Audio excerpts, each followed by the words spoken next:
श्रीमान् वेङ्कटनाथार्य कवितार्किककेसरी वेदान्ताचार्यवर्यो मे सन्निधत्तां सदा हृदि अस्मद् गुरुपरम्परायै नमः. இது வரைக்கும் ஒரு அனுமானம் சொன்னாவா நிமதம் மித்யா திருஷ்யத்வாத் அப்படின்னு அனுமானம். அதுல மித்யா அதாவது மித்யாத்வம் பொய்மை அப்படிங்கிறது தான் சாத்தியம், அதுதான் சாதிக்கப்படுகிறது. அதை உங்களால சாதிக்கவே முடியாது. அதனால அந்த சாத்தியம்ன்ற பட்சமே தவறானது அப்படின்னு எப்படியெல்லாம் தூஷணம் சொல்ல முடியுமோ அந்த தூஷணங்கள் எல்லாம் சொல்லி நிராகரிச்சுட்டேன். அதுக்கு மேல நீ இப்ப என்ன சொன்ன, திருஷ்யத்வாத் அப்படின்னு ஹேத்து சொல்றக்க. அனுமானத்துல திருஷ்யத்வாத் அப்படின்னு ஹேத்து. இதெல்லாம் கண்டனம் பண்ணச்ச திருஷ்யத்துவ அனுமான பங்கம்னே பேரு. திருஷ்யத்வாத் அப்படின்ற ஒரு ஹேத்துவை சொல்லி நீ சாதிக்க பாக்குற. அறியப்படுதலால் இந்த பிரம்ம व्यतिरिक्तமான அனைத்தும் பொய்யானது அப்படின்னு தான் நீ சாதிக்க பாக்குற. இப்ப அறியப்படுதல் அப்படிங்கிறது தானே நீ சொல்றிருக்க ஹேத்துவாக. அந்த ஹேத்துவே சரியில்லை, அதுவே சரியில்லை அப்படின்னு சொல்ல போற. ஏன்னா நீ சொல்றது ஒரு விதத்துல சரி. இந்த பிரபஞ்சம்லாம் அறியப்படுகிறது, பிரத்யக்ஷத்தினால நேர பாக்குறோம், பிரத்யக்ஷத்தினால நாம தெரிஞ்சுக்கிறோம். அதனால திருஷ்யத்துவம் அப்படின்ற ஹேத்து இந்த பிரபஞ்சத்துல இருக்கு. ஆகையினால அது நீ பொய் அப்படின்னு சாதிக்க பாக்குற. ஆனால் சுவாமி இப்ப என்ன கேள்வி கேட்கிற, இந்த சாஸ்திரம் என்னது தெரியுமா? இது பிரம்ம மீமாம்சா சாஸ்திரம். மீமாம்சான்னாக்கா விசாரம் பண்ணி அறிந்து கொள்ளுதல் அப்படின்னு அர்த்தம். மீமாம்சான்னாலே பூஜ்ய விசாரம், பூஜிக்க தகுந்த விசாரம் இது அப்படின்னு அர்த்தம். இது வேதத்துல சொல்லப்பட்ட கர்ம மீமாம்சா, கர்ம விஷயம், தேவதா விஷயம், பிரம்ம விஷயம், இதை விசாரித்து அறிந்து கொள்ளுதல் அப்படின்னு அர்த்தம் இந்த சாஸ்திரத்துக்கு, மீமாம்சா சாஸ்திரத்துக்கு. இதுல திருஷ்யத்துவம் அப்படிங்கிறது வருமா வராதா? ஏன்னா முதல் சூத்திரம் அதாதோ பிரம்ம ஜிக்ஞாசா அப்படின்னு சொல்லிட்டு கொடுத்து, இதான் இந்த சாஸ்திரத்துக்கு முதல் சூத்திரம். பிரம்ம ஜிக்ஞாசா, பிரம்மமானது அறியப்பட வேண்டும், விசாரம் செய்து அறியப்பட வேண்டும் அப்படின்னு சூத்திரக்காரர் அனுகிரகிச்சுட்டார். இப்ப அந்த சூத்திரக்காரர் சொன்னதை நாம மீறவே முடியாது. பிரம்மசூத்திரக்காரர் என்ன திருவுள்ள பத்து சாதிக்கிறாரோ அதை அப்படியே ஏத்துக்கணும். அதுதான் நமக்கு சுரூபம். அதனால அதாவது பிரம்ம ஜிக்ஞாசா அப்படின்னு சொன்னதுனால பிரம்மம் கூட திருஷ்யம், அறியப்படும் அப்படின்னு அர்த்தம் ஆகிறது. இது சூத்திரக்காரர் எப்படி சொன்னார் அப்படின்னாக்கா, ஸ்ருதி சொல்லிச்சு.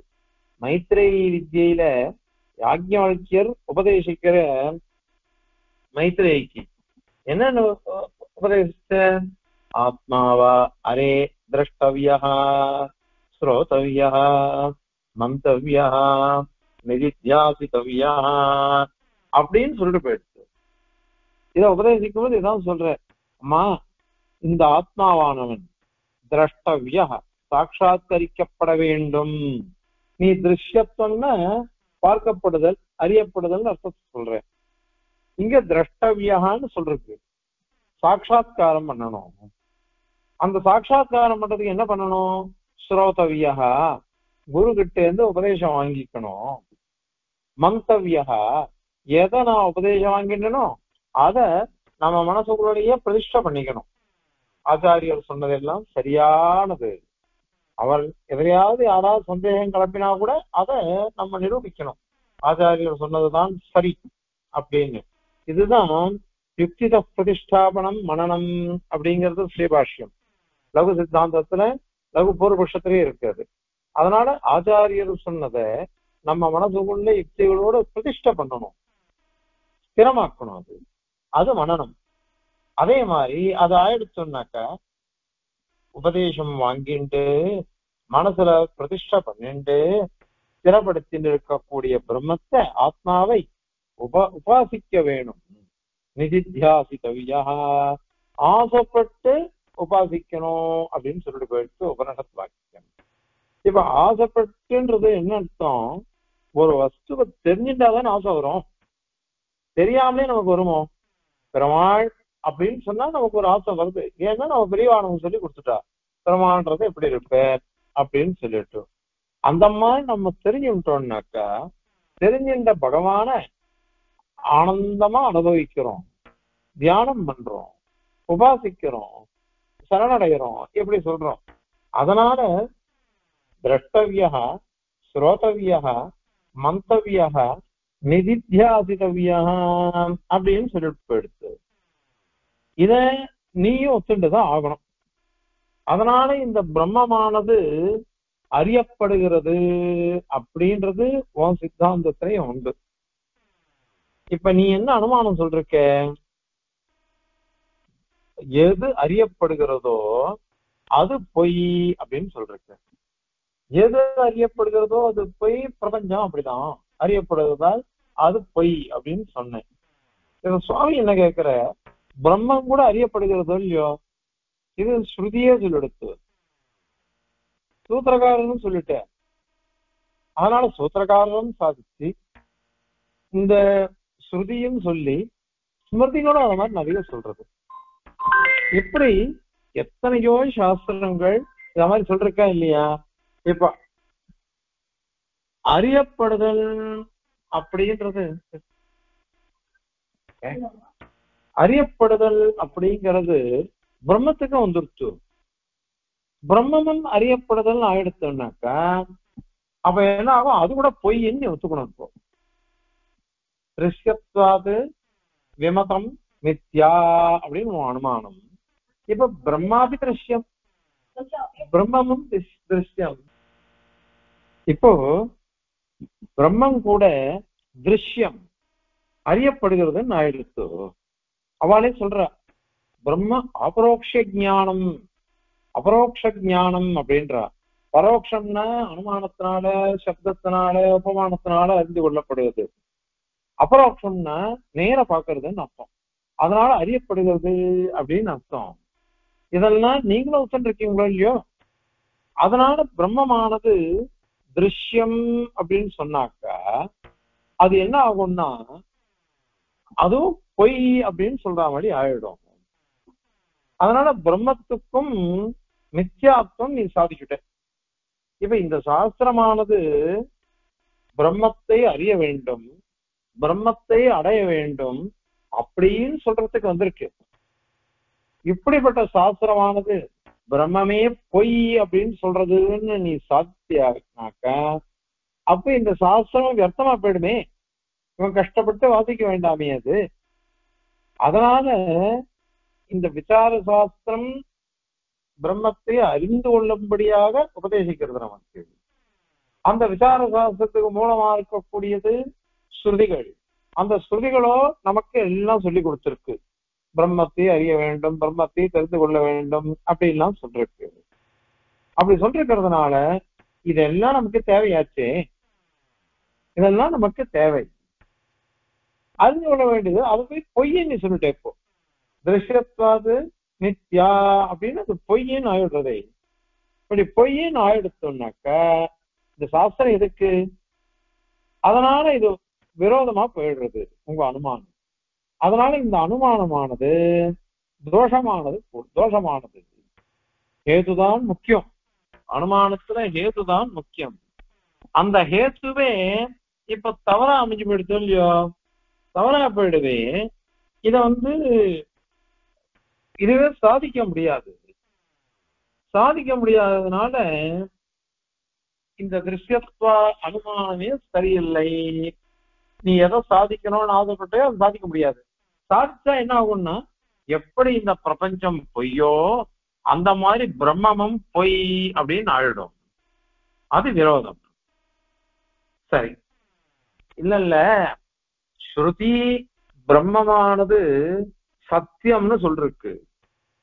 ஸ்ருதி பிரம்மத்தை சத்தியம், சத்தியசு சத்தியம், பிராணாவாவோ சத்தியம் அப்படின்லாம் சொல்லிருக்கு. சத்தியம் ஞானமனந்தம் பிரம்மன்னு சொல்லிட்டு போயிடுத்து. அதனால ஸ்ருதியே பிரம்மத்தை சத்தியம்னு சொல்லிருக்கிறதுனால இந்த இடத்துல மித்யாத்வம் இல்லாத பிரம்மத்துல திருஷ்யத்துவம் இருக்கு, திருஷ்யத்துவம் இருக்குது அப்படின்னு நீ சொல்ற மாதிரி ஆயிடுச்சு. அதாவது என்ன அர்த்தம், ஸ்ருதி சத்தியம்னு பிரம்மத்தை சொல்லிடுச்சு, அதனால அது திருஷ்யமா இருந்தா கூட அது சத்தியம்தான் நீ சொல்ல வரணும். அப்படி சொன்னா என்ன ஆகும்னா அனைகாந்திகம் விபச்சாரம்னு ஒரு தோஷம் வந்துடும். என்ன அனைகாந்திகம்னா நேத்திய சொன்னோம், மனுஷன் எப்படி இருப்பான் அப்படின்னு ஒருத்தன் கேட்டான். மனுஷன் எப்படி இருப்பான்னா 2 கண்ணோட இருக்கிறவன் மனுஷன் அப்படின்னு சொன்னான். மனுஷனுக்கு ஒண்டியா 2 கண்ணு இருக்கு, பறவைகளுக்கும் இருக்கு, மிருகங்களுக்கும் இருக்கு, எல்லாத்துக்கும் தான் 2 கண்ணு இருக்கு. அப்போ அனைகாந்திகம் விபச்சாரம். நமக்கு எப்படி 2 கண்ணு இருக்கோ எல்லாருக்கும் 2 கண்ணு இருக்கோ இல்லையோ, எல்லா ஜீவராசிகளுக்கும் 2 கண்ணு இருக்கு. அதனால அங்க அனைகாந்திகமா போயிடும். விபச்சாரம்ன்றது தோஷம் சொல்றாரு. இப்ப எப்படி அப்படின்னாக்கா இங்க பிரம்மமானது சத்தியம்னு சொல்லி சொல்றது, நீயோ திருஷ்யத்துவ அனுமானத்தை கொண்டு சொல்ற. நீ திருஷ்யத்துவ அனுமானத்தை கொண்டு நீ சொன்னையானாக்கா அந்த பொய்யில்லாத பிரம்மத்துல பொய்யே இல்லை பிரம்மம். எல்லா வேதாந்திகளும் அங்கீகரிச்சது இதுதான். அந்த நையாயிகள்லாம் இருக்கானே அவன் கூட ஈஸ்வரன் நித்தியமா ஒத்துன்னு இருக்கான். அப்படி இருக்கும் பொழுது வேதாந்திகளை கேட்கவே வேண்டாம். அப்ப நீங்க சத்தியம்தான் பிரம்மன் ஒத்துண்டு அதுல திருஷ்யத்துவத்தை சொன்னாக்கா அறியப்படுதல் அப்படிங்கிற ஒரு ஹேது இருக்க, அதை நீங்க அதுல அன்வயிக்க வச்சா அப்ப என்ன ஆகும், அனைகாந்திகன்ற தோஷம் வந்துடும். ஏன்னா பிரபஞ்சத்துல மட்டும்தான் திருஷ்யத்துவம் இருக்கிறதுனால பொய்மை இருக்கு அப்படின்னு நீ சாதிக்க பார்த்த. இப்ப திருஷ்யத்துவம் பிரம்மத்துல இருக்கிறதுனால அதுவும் பொய் அப்படின்னு அதுலயே அன்வயிக்கணும். அதனால இந்த அனைகாந்திகம் விபச்சாரம் அப்படின்றது வந்துடும். அதனால அது பெரிய தோஷம். அந்த பெரிய தோஷம் வந்ததுன்னாக்கா அதுக்கு ஒன்னால என்ன சமாதானம் சொல்ல முடியும்? அதுக்கு மேல அவ ஒண்ணு கேக்குறா, இல்ல பிரம்மத்துல திருஷ்யத்துவம் இருக்கு, அந்த திருஷ்யத்துவம் கூட பொய்யானது தானே, பொய்யானது தானே. ஏன்னா நாங்க பிரம்ம சத்தியம் ஜெகன் மித்யான்னு சொல்லிட்டு இல்லையோ, அப்படின்னா பிரம்மம் மட்டும்தான் சத்தியம், மீதி அனைத்துமே பொய் அப்படின்னு தான் நாங்க சொல்றோம். எல்லாம் பொய் அப்படின்னு சொல்லிட்டதுனால இந்த திருஷ்யத்துவம் அப்படிங்கிற ஒரு ஹேத்து இருக்கு பாருங்க அனுமானத்துல, அதுவும் பொய், அதுவும் பொய்யா இருக்கு. அதுவும் பொய்யா இருக்கிறதுனால இது பிரம்மத்தை பாதிக்காது. பிரம்மமான பொய்யானதை கொண்டு உண்மையான பிரம்மத்தை போய் எப்படி சாதிக்க முடியும்? பிரம்மத்தை போய் பொய்ன்னு எப்படி சொல்ல முடியும்? ஏன்னா பிரம்மம் சத்தியமானது, அதுல பொய்யான ஹேத்து திருஷ்யத்துன்றதே பொய் தான். அந்த ஹேத்துவானது உண்மையான பிரம்மத்தை போய் மித்தியான்னு சாதிக்கிறதுக்கு முடியாது. அதனால அனைகாந்திக தோஷம் இல்லை, விபச்சாரம் அப்படிங்கிற தோஷம் அதுக்கு வராது. அதனால இந்த சாஸ்திரம் சரியானதுதான், நீங்க இத மாதிரி ஆட்சேபிக்கிறது சரியில்லை அப்படின்னு அவ சொல்லணும். அதற்கு சுவாமி என்ன கேட்கிற, நீ சொல்றது சரிதான், ஆனா ஒரு விஷயம் பார்த்துக்கோ, இந்த இடத்துல திருஷ்யத்துவம் பொய்ன்னு சொன்ன, இப்ப பொய்யான திருஷ்யத்துவம் என்கிற அனுமானத்தை கொண்டு இந்த ஜெகத்தை நீ பொய்ன்னு சாதிக்க பார்க்கிற, ஜெகத்தை பொய்ன்னு சாதிக்க பார்க்கிற. திருஷ்யத்துவமே பொய் தானே, திருஷ்யத்துவமே பொய்னாக்கா அந்த பொய்யான ஹேத்துவை கொண்டு எப்படி பிரம்மத்தை மித்தியன்னு சொல்ல முடியாதோ அந்த மாதிரி ஜெகத்தையும் உன்னால சொல்ல முடியாதே. ஏன்னா அது பொய் தானே, அந்த ஹேத்து, அந்த ஹேத்துவே பொய் தான், நீயே சொல்லியிருக்க, இப்பதான் சொல்லிட்ட நீ, திருஷ்யத்துவங்கிற ஹேத்துவே பொய் தான். அதனால பிரம்மம் மித்யா இல்லை, மித்தியன்னு சாதிக்க முடியாது நீ சொன்ன. அப்படியானாக்க இந்த பொய்யான திருஷ்யத்துவம் என்கிற அனுமானத்தை கொண்டு எப்படி இந்த பிரபஞ்சத்தை விட்டு நீ சாதிக்க முடியும்னு எதிர்பார்க்கிற? ஏன்னா நீயே ஒத்துட்ட இப்போ. அதனால இது இது மித்தியதானே, இது மித்தியா போயிடுவே. பட்சமானது எது இங்க? பிரபஞ்சம். பிரம்ம விதரிக்தம் அனைத்தும் பட்சமா இருக்கு. அதை மித்தியான்னு சாதிக்கணும். அதுக்கு ஹேத்து திருஷ்யத்துவம். இப்போ திருஷ்யத்துவங்கிறதும் பொய். அந்த பொய்யான திருஷ்யத்துவத்தை கொண்டு ஜகத்தை நான் பொய்ன்னு சாதிக்கிறேன்னு சொன்னாக்க, எப்படி மெய்யான உண்மையான பிரம்மத்தை பொய்ன்னு இந்த பொய்யான பிரபஞ்ச நித்திய திருஷ்யத்துவத்தை கொண்டு சாதிக்க முடியாதோ, அந்த மாதிரி இந்த பிரபஞ்சத்தையும் பொய்யான திருஷ்யத்துவத்தை கொண்டு சாதிக்கவே முடியாது, சாதிக்கவே முடியாதது. அதனால இது தவறான வாதம். இது தவறான வாதம். தவறான வாதமா போயிடுமே. ஒன்னால இது சாதிக்கவே முடியாது. இப்ப பிரபஞ்சம் கூட சத்தியம்னு ஆயிடும், சத்தியம்னு ஆயிடும். அதனால ஜகத்துல திருஷ்யத்துவம் இருக்கு, அதுவும் பொய் அப்படின்னு சொல்லிவிடணும் நீ. அப்ப திருஷ்யத்துவத்தை கொண்டுதானே நீ சாதிக்கணும். திருஷ்யத்துவமே பொய், திருஷ்யத்துவமே பொய்யா போயிடுச்சுன்னு அதை கொண்டு எப்படி இந்த பிரபஞ்சத்தை நிச்சயம் சாதிக்க முடியும்? அது வராது. அதனால இந்த ஜெகத்துல திருஷ்யத்துவன்றது பொய் அப்படின்றது. அதனால இந்த ஜெகத்தானது சத்தியம்னு சித்திச்சிடும். ஜெகத் சத்தியம் சித்திச்சுனாக்கா சித்தாந்தத்துக்கே விரோதம், ஆணி வந்துடும். நீ பிரம்ம விதரிக்தம் அனைத்துமே பொய்ன்னு சொல்றியோ இல்லையோ, அந்த சித்தாந்தத்துக்கு தோஷம் வந்துருமே. அது மட்டும் இல்ல, ஒண்ணு பிரபஞ்சமானது இதுவா போயிடும், சத்தியமா மாறிடும், அல்லது பிரம்மமாவது பொய்யா போயிடும்.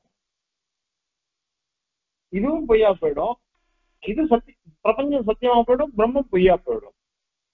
ஏன் அப்படின்னாக்க திருஷ்யத்துவமானது ரெண்டு இடத்துலயும் ஒத்துன்னு இருக்க.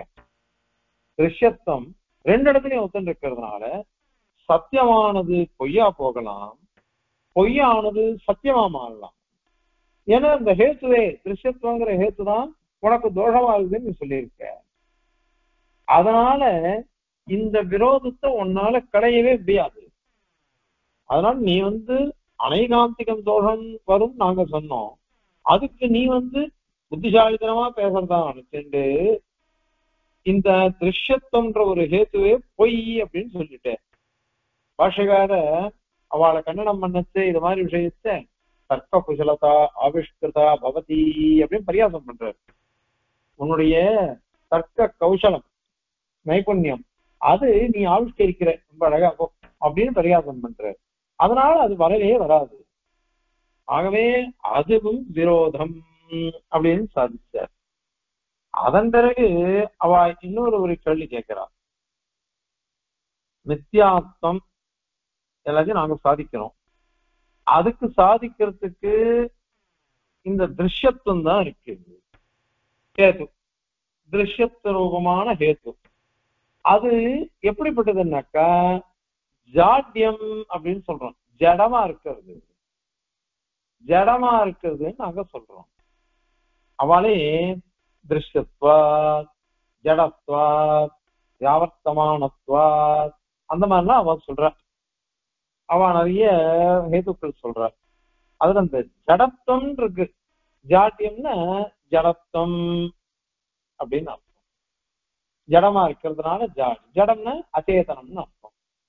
அச்சேதனம் எப்ப வரும் அப்படின்னாக்கா அவ ஒரு வார்த்தை அடிக்கடி சொல்ற, ஒரு வஸ்து ஞானத்துக்கு விஷயமா போயிடுச்சுன்னு வச்சுக்கோங்க, அனுபாவியத்துவம் சொல்றாத தெரிந்து கொள்வது. ஒரு வஸ்துவை நம்ம தெரிந்து கொண்டால் அப்போ அனனுபூதித்துவம் வந்துடும். அனுபூதி சைதன்யம் அர்த்தம். அனனுபூதி அச்சேதனம் சைதன்யமற்றதுன்னு அர்த்தம். அனுபூதினா அனுபவம், ஞானம், சைதன்யம் அப்படின்னு அர்த்தம்.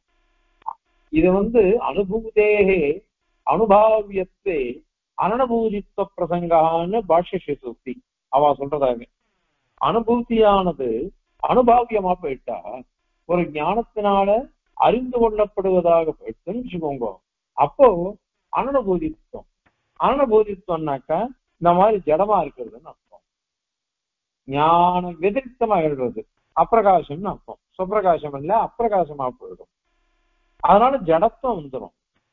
ஆகையினால திருஷ்யத்துவம் அப்படின்னு ஹேது இருக்குதே, அதுக்கு ஜடஸ்வரூபம் தான், ஜடஸ்வரூபம் தான் அது அப்படின்னு நாங்க சொல்றோம். அப்படி சொல்லிட்டா என்ன எடுத்தது? திருஷ்யத்துவம்னா திருக் விஷயத்துவம், ஞான விஷயத்துவம், அல்லது ஞானத்தை காட்டிலும் வேறுபட்டது அப்படின்னு அர்த்தம். எனக்கு ஞானம் இருக்கு, அந்த ஞானத்தை கூட நான் என்ன பண்றேன்? அயம் கடகா, அயம் கடகா, அயம் மனுஷியான்னு நான் தெரிஞ்சுக்கிறேன். இப்படி திருக் விஷயம் ஞானத்துக்கு விஷயமா போறது. அதனால ஞானம் வேற, நான் அறிந்து கொள்கிறேனே அந்த வஸ்துக்கள் வேற, அறியப்படும் பொருள் வேற, அறிவு வேற அப்படின்னு வந்தது. அதனால இப்ப எது அறியப்படுகிறதோ அது ஜடம், ஜடமா இருக்குது. இங்க இப்படி ஜடமா போயிடுறது. அப்படி சொல்றதுனால பிரம்மமானது ஜடம் கிடையாது, ஜடம் கிடையாது. ஏன்னா பொய்மை அற்றது, பொய்மை அற்றது பிரம்மம். பொய்மைன்றது பிரம்மத்துல கிடையாது, பொய்ங்கிறது இல்லை. அதனால ஜடமோ அத மாதிரி பிரம்ம பின்னத்துவம், பிரம்ம பின்னத்துவன்றது கிடையாது. பிரம்மமே, பிரம்மமே அறிவு. அதனால இந்த மாதிரி இருக்கிறதுனால விபச்சாரம் வராது. பொய்மை அற்றது பிரம்மம், அதுல பொய்மை அற்றதுன்னு சொன்னதுனால ஜடத்துவம் இல்லை. பிரம்மமே பிரம்மத்துக்கு வேறுபட்டதா இருக்குமான்னா? பிரம்மத்தை காட்டில வேறுபட்டது பிரம்மன்னு சொல்ல மாட்டோம், பிரம்மம் தான் இருக்கு. அதுல வேறுபட்டதுன்னு சொல்ல முடியாது. அது இல்லாததுனால இந்த அனைகாந்திகம் விபச்சாரங்கிற தோஷம் வராது, அனைகாந்திகம் வராது. அதனால நாங்க சொல்றது சரிதான் அப்படின்னு நீ சொன்னேனாக்கா அதுவும் தப்பு. ஏன் தப்புன்னா, ஜடத்துவம்னு நீ சொல்லணும். ஜடத்துவம் பிரம்மம் வெதிரிக்தத்துல எல்லாத்துலயும் வருது அப்படின்னுட்டு உன்னால எப்படி சொல்ல முடியும்? ஏன் அப்படின்னா, நம்ம சித்தாந்தத்துல எம்பெருமானார் அனுகிரகிச்ச வைதிக சித்தாந்தத்துல இந்த பிரபஞ்சம் ஒண்ணு இருக்கும் இல்லையோ, இந்த பிரபஞ்சமானது சேதனம் அச்சேதனம் இவைகளோடு சேர்ந்தது. பிரபஞ்சம் சேதனம் அச்சேதனம் இவைகளோடு சேர்ந்திருக்கும் இல்லையோ. இப்ப சேதனத்துக்கு ஜடத்துவம் கிடையாது. அன்னைக்கே சொன்னோம், சேதனம் அப்படின்னா என்ன அர்த்தம்? சைதன்ய விசிஷ்டம் அப்படின்னு அர்த்தம். ஞானத்தோட கூடினதுதான் சைதன்யம், சேதனம் அப்படின்னு சொல்லியிருக்கோம். ஞானத்தோட கூடினதுல போய் சுயம்பிரகாசம் தான் அது, அதுல ஜடத்துவம் வராது இல்லையோ. அதனால நம்ம சித்தாந்தத்துல ஒரு பிரபஞ்சம் முழுக்க ஜடம் அப்படின்னா அம்சத்தாக தான் ஜடம், பூர்ணமா கிடையாது. ஏன்னா நாமும் இருக்குமே, சேதனங்கள் அத்தனை பேர் இருக்குமே. இவ்வளோ நான் ஜடம் அப்படின்னு சொல்லிட்டோம்னாக்கா ஜீவன்கள்லாம் ஜடம் அப்படின்னு சொல்லிடுச்சுன்னு வச்சுக்கோங்க. அப்ப என்ன ஆகும்? சாஸ்திரம் யாருக்கு அதில் விதிக்கப்பட்டிருக்கு? இவன் நம்ம மாதிரி பல வருஷம் சாஸ்திரம் இருக்கு, நாமும் அறிந்து கொள்ள வேண்டும். எதை அறிந்து கொள்ள வேண்டும்? பிரம்மத்தை அறிந்து கொள்ள வேண்டும். அந்த பிரம்மத்தை அடைவதற்கு என்ன வழின்னு தெரிஞ்சுக்கணும். இப்படி சொல்றது எனக்கு சொல்ல போறது யாரு? ஒரு ஆச்சாரியர். எதை சொல்ல போற? வேதத்தை வச்சு பிரம்மத்தை பத்தி நமக்கு சொல்ல போறேன். அதை கேட்க போறது சிஷ்யாளான நாமம். இப்படி தெரிஞ்சுக்கிறோம். தெரிஞ்சுட்டு அவர் சொல்லி கொடுக்குற, தெரிஞ்சுட்டு நாம தெரிஞ்சுக்கிறோம். இதான கிரமம். இப்ப நானும் ஜடம், ஆச்சாரியரும் ஜடம். அப்போ யாரு யாருக்கு சொல்லித்தரான்? யார் யாருக்கு சொல்லித்தரான்னு ஒரு கேள்வி வரும். இத பாஷ்யக்காரர் ஸ்ரீபாஷ்யத்திலையும் கேட்டிருக்க. கீதா பாஷ்யத்துல 2வது அத்தியாயத்துல சாஸ்திராரம்பம் வரதே அவளுக்கு வரவே வராது அப்படின்னு சாதிக்கிறார். நத்தேவாகம் ஜாத்தநாதன் நப்தம் நைவேதனாதிபாக அந்த மாதிரி அந்த ஸ்லோகத்தெல்லாம் வியாக்கியானம் பண்ணச்ச அதுல விசேஷமா சொல்லியிருக்கார். அதே மாதிரி 13வது அத்தியாயத்தை சொல்லச்சேவும் ரொம்ப வைபவமாக சாங்கர கண்டனம், பாஸ்கர கண்டனம், யாதவ பிரகாஷ கண்டனம் அப்படின்னு பண்றிருக்க. எல்லாம் அவ்வளவு அருமையா அங்க இருக்கு. அதனால இதெல்லாம் சாஸ்திரமே சித்திக்காம போயிடுமே உங்களுக்கு, சாஸ்திரமே உங்களுக்கு சித்திக்காம போயிடும். அதனால இப்ப என்ன ஆயிடுச்சுனாக்கா, பக்ஷம் அப்படிங்கிறது விமதம், பிரம்ம வெதிரிக்தம் அப்படின்னு சொல்லிட்டேன். பிரம்ம வெதிரிக்தம்ன்ற பட்சத்துல பிரபஞ்சம் நிக்கிறது. அந்த பிரபஞ்சத்தோட சேதனம் அச்சேதனம் எல்லாம் இருக்கு. சேதனத்துக்கு ஜடத்துவன்றதை நாம ஒத்துக்கவே இல்லை, நாம ஒத்துக்கவே இல்லை. அதனால ஜீவனம் உள்ளுக்குள்ள இருக்கானா இல்லையா இந்த பிரபஞ்சத்துல, அவனுக்கு ஜடத்துவம் கிடையாது. அதனால இந்த ஹேத்து ஜடத்துவங்கிற ஹேத்து, நீ திருஷ்யத்துவம் அப்படின்றதே நீ எதுல முடிச்ச, ஜடத்துவத்தை கொண்டு முடிச்சிருக்க. அந்த ஜடத்துவமானது சேதனனுக்கு கிடையாது, ஜீவனுக்கு கிடையாது. அதனால அம்சத்துல இந்த திருஷ்யத்துவன்றது சித்திக்காது. பிரபஞ்சத்துல ஜடத்துவன்றது ஜீவன்கிட்ட சித்திக்காது. அதனால என்ன ஆயிடுச்சுன்னா, சுரூப்ப சித்திக்கிற, ஜடத்துவன்றது சித்திக்கவே இல்லையே சேதனன் கிட்ட. நீ பிரம்ம விதிரிக்தம் அனைத்தும் ஜடம் அப்படின்னு கொண்டு வந்த, ஆனால் நாங்க ஒத்துக்கலையே. நாங்க ஒத்துக்கலன்னு நாங்க என்னவோ இஷ்டத்துக்கு சொல்லி இல்ல, ஸ்ருதி சொல்லிடுச்சு. ஸ்ருதி என்ன சொல்லிச்சு, ஏற்கனவே பார்த்திருக்கோம் ஜீவசரத்துல, ஜானாத்யேவாயம் புருஷா அப்படின்றது. இந்த புருஷன் இருக்கானே ஜீவன் எப்பொழுதும் அறிந்து கொண்டிருக்கிறான் அப்படின்னு சொல்றது.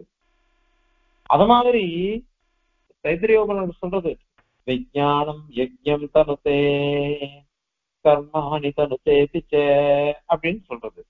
விஞ்ஞானம் யஜ்ஞம் தனுதே, விஞ்ஞானம்னா ஜீவன் அர்த்தம். அங்க பிரம்மசூத்திரக்காரன் கேள்வி கேட்டுக்கிறார், விஞ்ஞானம் தான் சொல்லிட்டு விஞ்ஞாத்தா அப்படின்னு சொல்லலையே, ஞானமே பண்றதுன்னு தான் சொல்லிடுது, ஞாதா பண்றதா சொல்லலையே, இது எப்படி வரும் அப்படின்னு கேட்டாக்க, சத்குணசாரத்வாத்து சத்யபதேச பிராஜ்யவத் அப்படின்னு நாங்க சூத்திரம் ஞாதிகரணத்துல. சத்குணசாரத்வாத்து, அந்த குணத்தினுடைய சாரமா இருக்கான் இவன். ஞானம்ங்கிறது அனுபூத ஞானம், அது இவனுக்கு சுபாவம் தர்மம் குணமா இருக்கு, அதனுடைய சாரமே இவன்.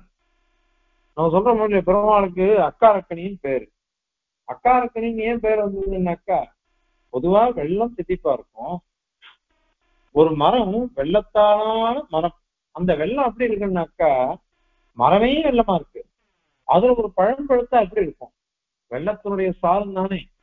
நாராயணியத்துல லாவண்ய ஏகசாரம், லாவண்யத்துக்கு ஒரே சாரமா எந்திரமான இருக்கான், அழகைக்கே ஒரு சாரம் இருந்தா எப்படி இருக்கும்ட்டு, அந்த மாதிரி ஞானத்தினுடைய சாரம் இவன். கீதையெல்லாம் மிக சொல்றாரு பகவான். அதனால ஞானத்துக்கே சாரமா இருக்கான். சத்குணசாரத்வாத்து சத்தியபதேச பிராஜ்யவது. பெருமாளுக்கு ஆனந்தின் பேரு, ஆனந்தத்தை உடையவன்ட்டு.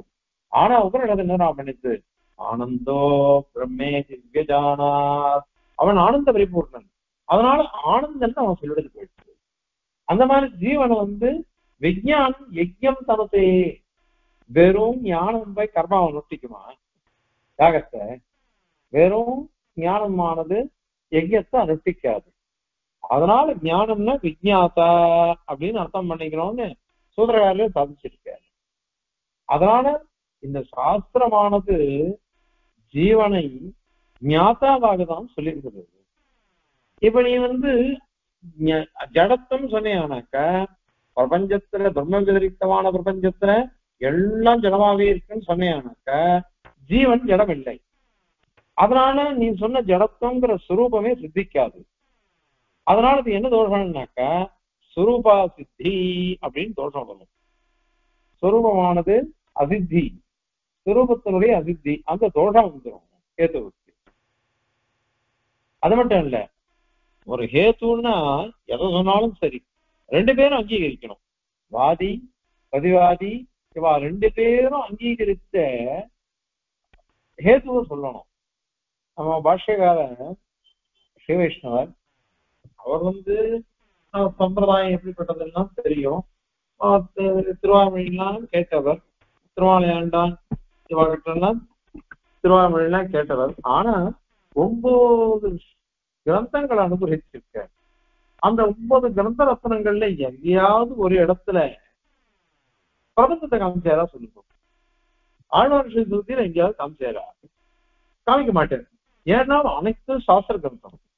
சாஸ்திர கிரந்தத்துல பிரமாணமானது 2 பேரும் அங்கீகரிச்சுதான் இருக்கணும். நானும் ஒத்துக்கணும், பிரதிவாதி அவரும் ஒத்துக்கணும்.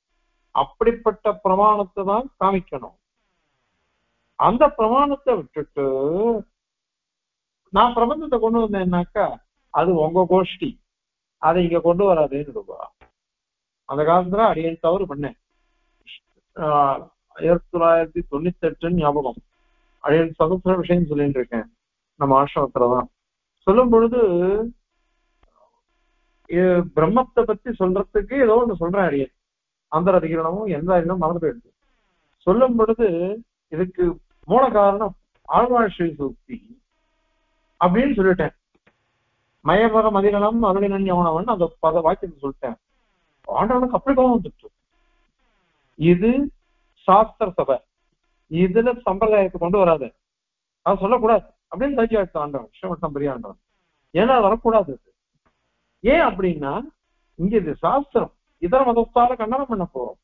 இதர மதஸ்தால கண்டனம் பண்ணிச்சு அந்த பிரபந்த பாசனங்களை இங்க எப்படி சொல்ல முடியும் அப்படின்னு நம்ம கோட்சியில அதை சொல்லிக்கலாம். ஆனா சாஸ்திர கோட்சியில அதை சொல்லக்கூடாது. இது பகவத் விஷய சொல்ல, இது சொல்லாதே அப்படின்னு சாட்சி ஆயிடுச்சு ஆண்டவன்.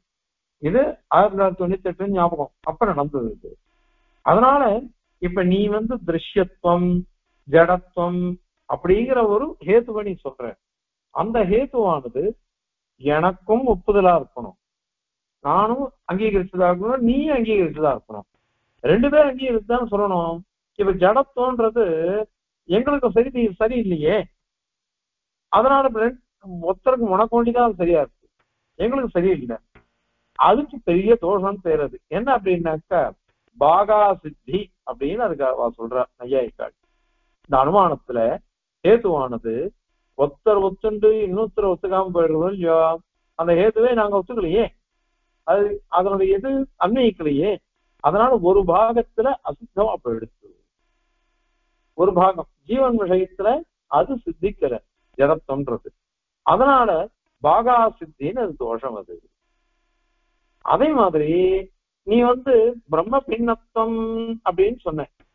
பிரம்ம பின்னத்துவம் அப்படின்றத சொன்னே இல்லையா, பிரம்மத்தை காட்டிலும் வேறுபட்டது அப்படின்னு நீ சொல்றிருக்க. அது சத்தியமா பொய்யா? நேற்று கேட்ட மாதிரி அது உண்மைன்னு சொல்றியா அல்லது பொய்ன்னு சொல்றியா? நீ உண்மை அப்படின்னு சொன்னாக்க அப்ப என்ன ஆகும் தெரியுமா? அப்ப சித்தாந்தம் ஒரு சத்தியத்தை ஒத்துக்கிறனால 2 சத்தியத்தை ஒத்துன்றதா ஆயிடுச்சு. அதனால இது பிரம்மமும் ஜடமும், அதுல இன்னொரு தோஷம், பிரம்மமும் ஜடமும் 2 ஒண்ணுன்னு ஆயிடும். அது 2வது பட்சத்துல பொய்ன்னு சொல்லிட்டியானாக்கா ஜடம் இந்த பிரம்மமானது ஜடமான பிரபஞ்சமா இருக்குன்னு நீ சொல்லணும். அப்ப என்ன ஆகும்? பிரம்மத்திலேயே ஜடத்துவம் வந்துரும். பிரம்மத்துல ஜடத்துவம் நீயே ஒத்துக்கல, நீயே ஒத்துருக்க. என்ன ஒத்துருக்க? ஞானீக ரசம் பிரகாஷீக ரசம் அப்படின்னு நீயே ஒத்துருக்க பிரம்மத்தை. அப்ப பிரம்மம் ஜடம் ஆயிடும். இந்த பிரம்ம பின்னத்துவம்ன்றது பொய் அப்படின்னு சொன்னியானாக்க அப்ப பிரம்மம் தான் இந்த ஜடம் பிரபஞ்சம், அந்த ஜடம் தான் பிரம்மன்னு ஆயிடும். அது உனக்கும் தோஷம். நாங்க அதை ஒத்துக்கவே இல்லை, அதனால எங்களை நீ தோஷம் சொல்ல முடியாது. நாங்க இதை மாதிரி நாங்க அனுமானமே சொல்லலையே. அதனால இந்த பிரம்மமானது ஜடம், அது அஸ்வப்பிரகாசம், சொப்பிரகாசம் இல்லை. சொப்பிரகாசம் இல்லாம பராயத்த பிரகாசமா ஆயிடும். ஆத்மஸ்வரூபம் அகம் அப்படின்னு தெரியுது, எனக்கு உடம்புல ஒரு சுகம் தெரியுது, உடனே அகம் சுகி அப்படின்னு நான் சொல்றேன். உடம்புல கொஞ்சம் வலி தெரியுது, அகம் துக்கி அப்படின்னு சொல்றேன். இதெல்லாம் சுயம் பிரகாசமா இருக்கு, எனக்கு ஞானம் இருக்கு நமக்கு. அதே ஒரு கடம், அந்த கடத்தை நம்ம எப்படி தெரிஞ்சுக்கிறோம்? அயம் கடகான்னுட்டு ஒரு அனுமானம், இந்திரியம், பிரத்யக்ஷம் இதெல்லாம் கொண்டு நம்ம தர்மபூத ஞானத்தை கொண்டுதான் தெரிஞ்சுக்கணும். அதனால அவைகள்லாம் பராயத்த பிரகாசம். இப்ப பிரம்ம ஜடம் சொல்லிட்டியானாக்க அந்த பிரம்மம் கூட பராயத்த பிரகாசம் சொப்பிரகாசம் இல்லைன்னு ஆயிடும். அதனால அதுவும் உன் சித்தாந்தத்துல தோஷமா போயிடும். அப்புறம் இன்னொன்னு நீ சொன்ன, இப்ப என்ன சொல்லிட்டு இந்த திருஷ்யத்துவன்ற அனுமானமே பொய்யானதுதான். திருஷ்யத்துவம் அப்படின்னு ஒரு ஹேத்து சொன்னேன், அதுவே பொய் தான் அப்படின்னு நீ சொல்லிருக்க. பொய்ன்னு சொல்றதுனால பிரம்மத்தை பொய்யா சொல்ல முடியாது அப்படின்னு நீ சொன்ன.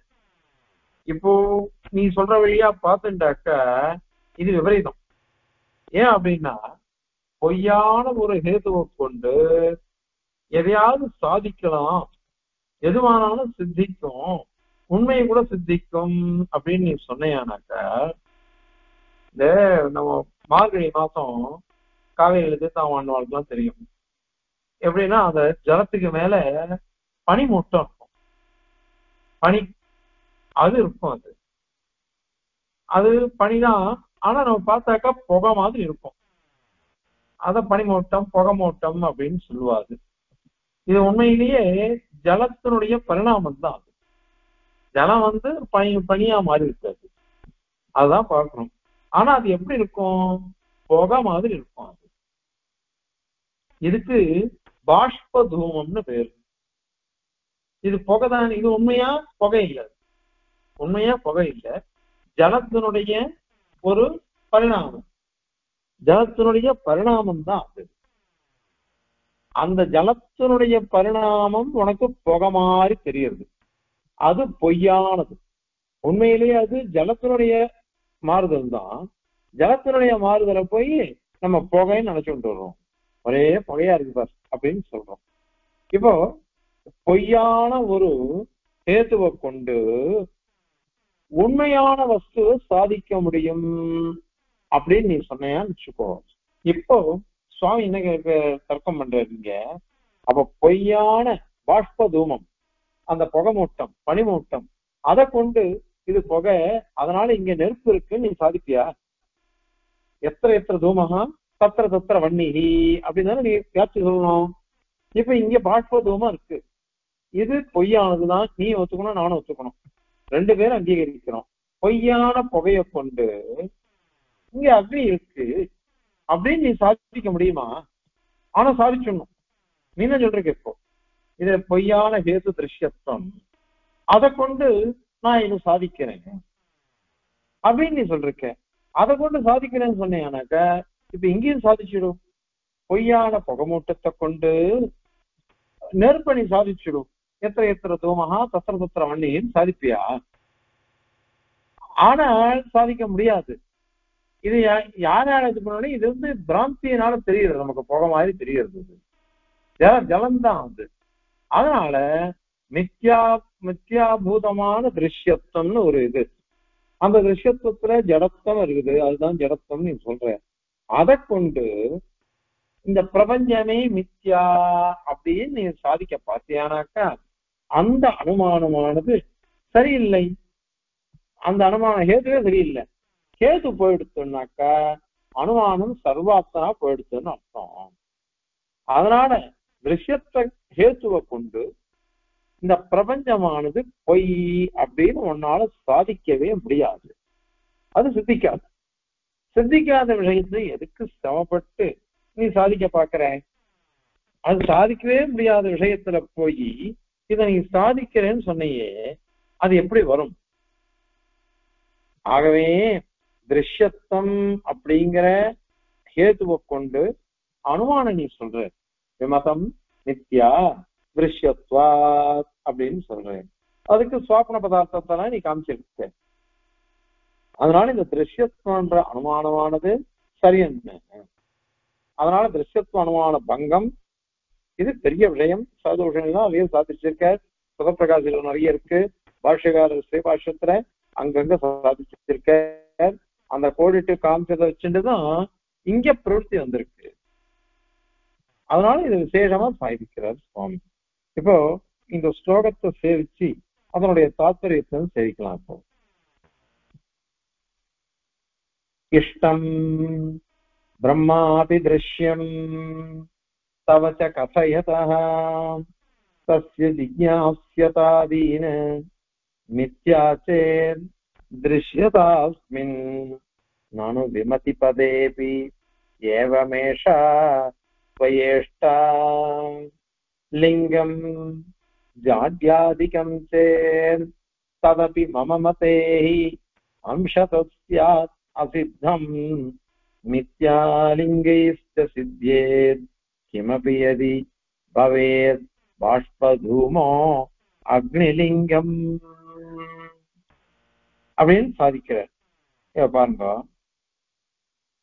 இஷ்டம் ஆரம்பிக்கிறது. பிரம்மாபி, பிரம்மன் கூட, அதாவது பிரம்ம ஜிக்ஞாசா இந்த மாதிரி இடங்கள்ல பிரம்மத்தை கூட ஜிக்ஞாசிதாதீன் அங்க இருக்கு. அதாவது பிரம்ம ஜிக்ஞாசா ஆதிசத்துவத்தினால ஆத்மாவா அதே திரஷ்டவியா ஸ்ரோதவியெல்லாம் இருக்கு. அங்க இந்த திரஷ்டவியத்துவாதிகள்லாம் சொல்லப்பட்டிருக்குது. அதனால பிரம்மம் கூட திருஷ்யம் இஷ்டம் அதுவும் அறியப்படுகிறது அப்படின்னுட்டு நீயே ஒத்துண்டிருக்க. ஒத்துண்டுதான் ஆகணும். அது இஷ்டம், அது உனக்கு சம்மதம். இஷ்டம் சம்மதம். ஏன்னா ஜிக்ஞாசிதாதீன் அந்த ஜிக்ஞாசித்தம்லாம் இருக்கும் இல்லையோ. அதாவது பிரம்ம ஜிக்ஞாசான்னுட்டு அறியப்பட வேண்டியது விசாரசாஸ்திரத்தினாலேன்னு அதனால தெரியுது. அதை நீ ஒத்துக்கலைன்னா என்ன ஆகும்? விசார சாஸ்திரம் அப்படின்றதே வராது. இவ்வளவு கஷ்டப்பட்டு விசாரிக்கிறது எதுக்கு? பிரம்ம ஜானத்துக்கோசரம். அது அவளே சொல்றா, நம்மளும் சொல்றோம். பிரம்ம மீமாம்சா சாரீரக பிரம்ம மீமாம்சா பாஷ்யம், சாரீரக மீமாம்சா பாஷ்யம் தான் சொல்றோம். விசார சாஸ்திரம்னா இதுதான். அது மாதிரி பிரம்ம அபரோக்ஷம் அப்படின்னாம ஒத்துன்னு இருக்கா அவ. இதெல்லாம் விருத்தமா போயிடும். அதனால பிரம்மம் கூட அறியப்படுகிறது அப்படின்றது வருது. அதனால பிரம்மத்துக்கு அறியப்படுதல் ஒண்ணு வந்ததுன்னா பிரம்மம் கூட பொய் அப்படின்னு ஆயிடும். பிரம்மத்துக்கு மித்யாத்வம் வந்துடும். ஏன்னா நீ தான் சொல்ற விமதம் மித்யா திருஷ்யத்வா, எது அறியப்படுகிறதோ அது பொய் அப்படின்னு சொல்றக்க. அப்ப பிரம்மம் கூட பொய் அப்படின்னு ஆயிடும். அதனால நீ ஸ்ருதியோ என்ன சொல்றது? பிரம்மமானது சத்தியம்னு சொல்றது. நீ திருஷ்யத்துவத்தை கொண்டு அனுமானம் பண்ணியானாக்க சத்தியமான பிரம்மம் திருஷ்யத்துவம் இருக்கிறதுனால அதுவும் பொய்ன்னு விசாரம் ஆயிடும், அனைகாந்திகம். அதனால பெரிய தோஷம். இல்ல அஸ்மின்னு இந்த பிரம்மத்துல, எந்த பிரம்மம்? சத்தியமான பிரம்மத்துல திருஷ்யதா, அதாவது திருஷ்யத்துவங்கிற கேது, அந்த திருஷ்யத்துவமானது மித்யாச்சே மித்ய, அதுவே பொய். பொய்யா இருக்கிறதுனால இந்த பொய்யான திருஷ்யத்துவத்தை கொண்டு சத்தியமான பிரம்மத்தை நித்தியம் சாதிக்க முடியாது. அதனால தோஷம் இல்லை அப்படின்னு சொன்னாக்க விமதி பதே, நீ சொன்ன விமதம் அப்படின்னு, விமதம்னா பிரம்ம விதிரிக்தம் அர்த்தம் பண்றக்க. அந்த விமதி பதத்துல பக்ஷேபி, அந்த பதத்துல பக்ஷம் தான் அது, விவாதாஸ்பதமான பிரம்ம விதிரிக்தமான அனைத்தும் அர்த்தம் பண்றக்க. அதுல ஏஷா இந்த திருஷ்யதா அறியப்படுதல் அப்படிங்கிறது ஏன் மித்யா ரூபம், அதுவும் பொய் தான் அப்படின்னு ஆயிடும். திருஷ்யத்துவம் பிரபஞ்சத்துல கூட பொய் தான் அப்படின்னு ஆயிடும். அப்படின்னா என்ன அர்த்தம்? மித்யாத்வம் இல்ல சத்தியத்துவம் தான் ஆயிடும். எப்படி பிரம்மத்துக்கு, சத்தியமான பிரம்மத்துக்கு இந்த திருஷ்யத்துவங்கிறது பொய்யான ஹேதுவோ அதனால அதை அறிய முடியாதுன்னு சொன்னியோ, அப்போ ஒரு இடத்துல பொய், இன்னொரு இடத்துல உண்மைன்னு உன்னால ஒத்துக்க முடியுமா திருஷ்யத்துவ அனுமானத்தை? அதனால அது தவறு, மித்யா ரூபா. வயா இஷ்டானும் நீ தான் இப்ப சொன்னேன் அனுமானத்துல திருஷ்யத்துவன்ற ஹேதுவானது பொய் அப்படின்னு சொன்னேன். அது உனக்கு சம்மதம், உனக்கு சம்மதமா இல்லையோ? அதனால ஜகத்துல கூட திருஷ்யத்துவம், பிரபஞ்சத்துல திருஷ்யத்துவங்கிறது பொய் தான், பொய் தான். அதனால இந்த பிரபஞ்சமே சத்தியமா மாறலாம் அல்லது பிரம்மமே பொய்யா மாறலாம். அதனால இது விரோதம். இது ஏன்னா ரெண்டுத்திலையும் திருஷ்யத்துவம் ஒத்துன்னு இருக்க. பிரபஞ்சத்திலையும் திருஷ்யத்துவம் இருக்கு, பிரம்மத்திலையும் திருஷ்யத்துவம் இருக்கு. ஒண்ணுத்துல சத்தியத்துவம் ஒண்ணுத்துல மித்யாத்வம் நீ ஒத்துக்க முடியாது. அதனால இது விரோதம் வந்துடும். அப்படின்னு சொன்னார். அதுக்கப்புறம் திருப்பி லிங்கம், லிங்கம்னா ஹேதுன்னு அர்த்தம். மித்யாத்வத்தை சாதிக்கக்கூடிய திருஷ்யத்வரூபமான ஹேது இருக்கே, திருஷ்யத்வா அறியப்படுதா அறியப்படுதா அப்படின்னு அதுல ஜாட்யாதிகம் ஜடத்துவரூபம் தான் அது அப்படின்னு சொல்றோம். திருஷ்யத்துவம்னு என்ன அர்த்தம்? திருக் விஷயத்துவம் அப்படின்னு அர்த்தம். ஞானத்துக்கு விஷயமா இருக்குன்னு அர்த்தம். அதனால என்ன அர்த்தம்? ஞானத்தை காட்டிலும் வேறுபட்டதுன்னு அர்த்தம். அது ஜடம் அப்படின்னு சொல்லணும், ஜடமா இருக்குதுன்னு சொல்லணும். அவதான் சொல்லியிருக்காது எது அறியப்படுகிறதோ அது இது ஜடம் அது அப்படின்னு சொல்லியிருக்காவா. அது மாதிரி ஆதிபதத்தினால திருக் பின்னம், ஞானத்தை காட்டிலும் வேறுபட்டதுன்னு அர்த்தம் பண்ணிக்கணும். ஜாத்தியாதிகம் ஜடத்துவம், அந்த மாதிரி ஞானத்துக்கு வேறுபட்டதா இருக்குது. அப்போ பிரம்மத்துல ஜடத்துவம் இருக்கு அப்படின்னு நீ ஒத்துக்கணும். இப்போ ஏன்னு ஜடத்தை இல்ல, ஆனா நீ சொல்ற பிரகாரம் பார்த்தா வந்துடும். அது விசாரம் இல்லை நீ கேட்க வந்த, ஆனால் வந்துடும் அது. ஏன்னா ஜடத்துவம் அப்படி ஜடத்துவம் நீ சொன்னையே, அது கூட மம மதே சித்தாந்தியினுடைய மதத்துல அம்சத்தா அசித்தம். ஏன்னா ஜீவனுக்கு ஜடத்துவம் கிடையாது இல்லையோ, ஜீவனும் பட்சத்துல இருக்கான். அதாவது இந்த பிரபஞ்சத்துல பிரம்ம व्यतिरिक्तமான பிரபஞ்சத்துல ஜீவனும் இருக்கான். அவனுக்கு ஜடத்துவம் கிடையாதுன்னு எங்க சித்தாந்தம். அதனால ஜடத்துவமானது இந்த பிரம்மத்துல இல்லையே, பிரம்மத்துல இல்லாததுனால அதை ஒன்னால சொல்ல முடியாது. அது சுரூப சித்தி அசித்தம், சுரூபமே அசித்தம், ஹேதுவனுடைய சுரூபமே சித்திக்கல. அதனால ரெண்டு பேரும் ஒத்துன்னு இருக்கிற ஹேதுவை சொல்லணும். நாங்க ஒத்துக்காத போய் நீ சொல்லி வச்சிருக்கீங்க, அதனால இந்த வாதமே சரியில்லை. அதனால உனக்கு பாகா அசித்தின்னு தோஷம் வந்துடும். ஒரு பாகத்துல அசித்தி அது வந்துடும். அதனால இன்னொரு விஷயம் ஒண்ணு சொல்ல புரிஞ்சுக்கோ. நீ இந்த பொய்யான லிங்கங்கள் அனுமானங்கள் ஹேதுக்கள் மித்யா லிங்க பொய்யான ஹேதுக்களை கொண்டு கிமப்பி எதையாவது ஒண்ணுத்த எதி சத்தியம்னு நீ சத்தியம் சித்திச்சுட்டு போலாமே. எதையா ஏதோ ஒரு ஹேது அது பொய்யான ஹேதுவா இருக்கும். அந்த பொய்யான ஹேதுக்களால் எதையும் சாதிக்கலான்னு வந்துச்சுன்னு வச்சுக்கோ. அப்ப என்ன ஆகும்? சத்தியம் கூட சித்திச்சிடணும். இல்லாதது இல்லாத ஹேதுவால இருக்கிற வசு கூட சித்திக்கும்னு நீ சொல்லணும். அதுக்கு உதாரணம் பாஷ்பதூம, இந்த பனிமூட்டம். அந்த புகை மூட்டம் பனிமூட்டமா இருக்குன்றமே, அங்க உண்மையிலேயே நெருப்பு கிடையாது, உண்மையிலேயே அது புகை இல்லை, அது பொய்யானதான். அது தூமன்னு நினைச்சுட்டு இருக்கோம். நாம தூமன்னு நாம நினைச்சுட்டு இருக்கோம். ஆனா அந்த இடத்துல பிராந்தியினாலதான் தூமன்னு நினைச்சுட்டு இருக்கோம். அந்த பனிமூட்டம் கூட அக்னிலிங்கம் எத்தனை தூமகா தத்திர தத்திர அக்னின்னு சாதிச்சுடலாம். அக்னிய அனுமானம் பண்ணிடாது, அக்னிலிங்கம் அக்னியே அனுமானம் பண்ணிடும் அப்படின்னு ஆயிடும். அது எந்த ஒரு சாஸ்திரக்காரனும் ஒத்துக்க மாட்டான். அது தவறான வாதம்ன்றதுனால ஒத்துக்கவே மாட்டாளே. அப்படி இருக்கிறது இந்த திருஷ்யத்தங்கிற அனுமானத்தை கொண்டு இதெல்லாம் நான் சாதிக்கிறேன் அப்படின்னு நீ சொன்னையானாக்கா அது விரோதம், அது விரோதம். அதனால இந்த திருஷ்யத்துவ அனுமானத்தினால பிரபஞ்ச மித்தியாத்துவத்தை ஒன்னால சாதிக்கவே முடியாது அப்படிங்கிறத இந்த ஸ்லோகத்தினால சாதிக்கிறார். இப்போ ஸ்லோகம் செய்திக்கலாம் திருப்பி. இஷ்டம் பிரம்மாபி திருஷ்யம் தவச்ச கதயதः தஸ்ய ஜிஜ்ஞாஸ்யதாதீன மித்யாசே திருஷ்யதாஸ்மின் நானு விமதி பதேபி ஏவமேஷா த்வயேஷ்டா லிங்கம் ஜாட்யாதிகம் சே ததபி மம மதே ஹ்யம் சதஸ்யாத் அசித்தம் மித்யாலிங்கைஸ்ய சித்யே கிமபி யதி பவேத் பாஷ்பதூமோக்னிலிங்கம் கவிதார்க்கிக சிம்ஹாய கல்யாண குணசாலினே श्रीमते वेङ्कटेशाय वेदान्तगुरवे नमः। अस्मद्गुरुपरम्परायै नमः।